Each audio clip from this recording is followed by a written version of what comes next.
Ladies and gentlemen, welcome back to the Indian Debating League.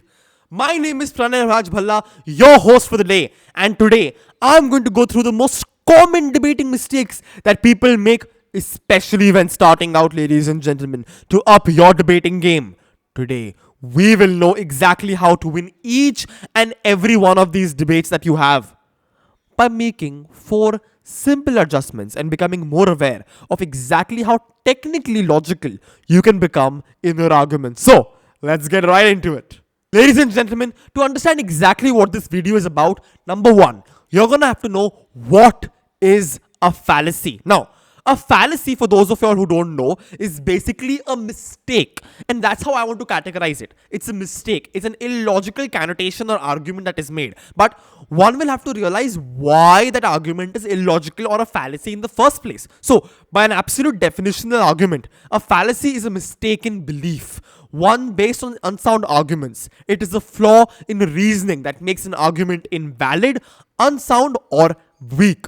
In other words, absolutely terrible. And ladies and gentlemen, today I want to walk through 4 such fallacies with you. Ladies and gentlemen, right off the bat, what is a strawman fallacy?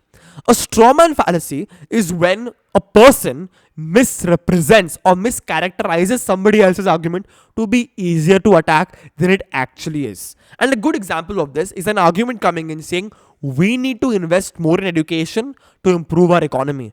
And somebody coming and saying they are going to put all our money into schools and leave nothing for defense. We cannot compromise our national security.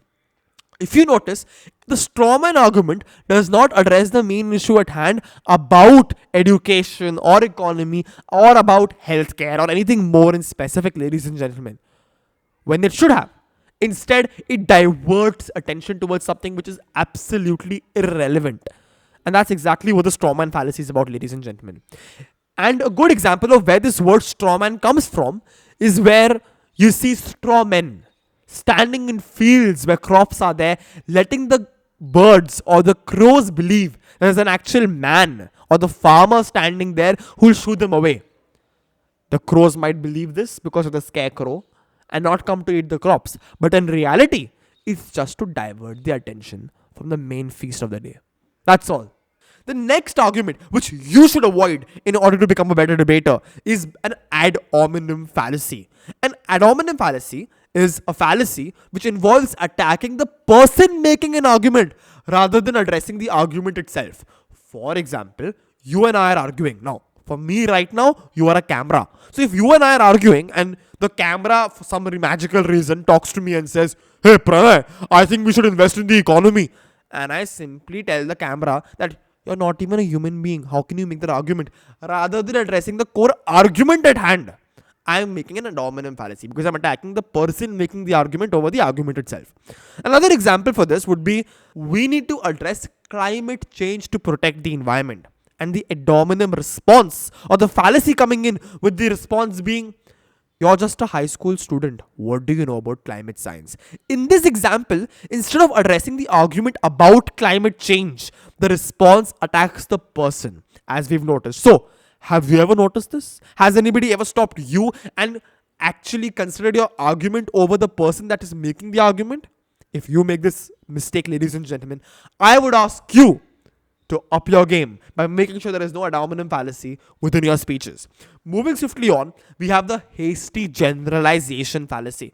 In such a fallacy, ladies and gentlemen, it involves actually drawing conclusions from insufficient evidences.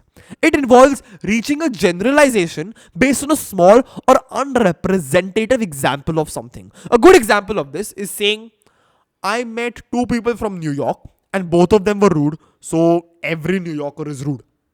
Ladies and gentlemen, that is not possible.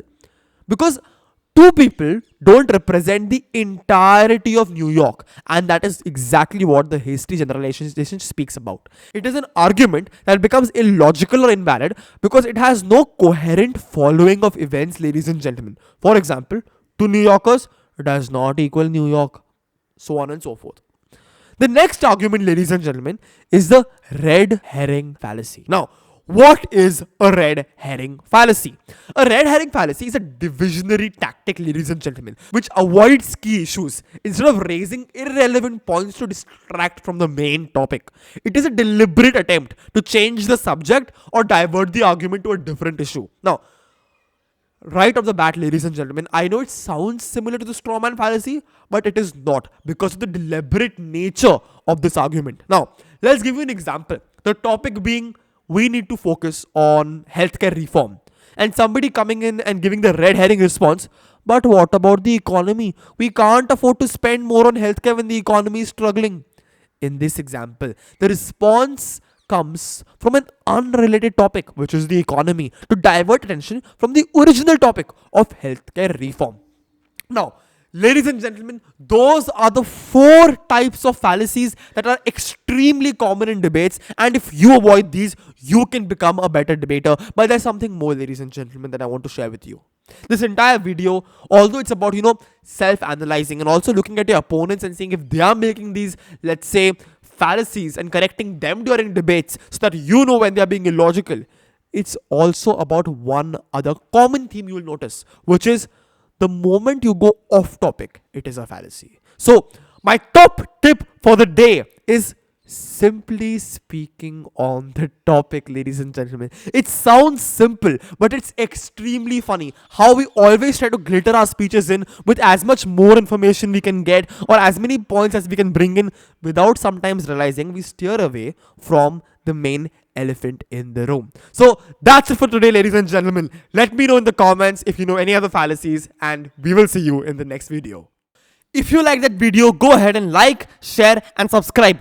But more importantly, if you like debating in such interesting formats, ladies and gentlemen, my actual top tip, top suggestion, take it from me, is to go into the description of this video and register for the Republic's Day Forensics debate. There's no better way to set your mark on the national stage. I'll see you there.